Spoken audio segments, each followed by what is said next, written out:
Сегодня 8 марта, да,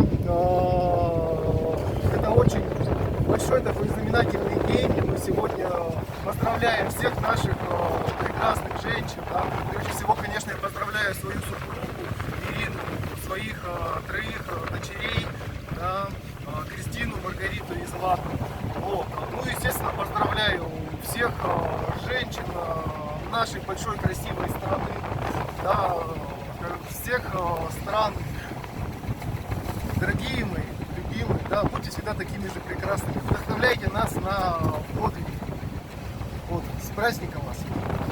Ура!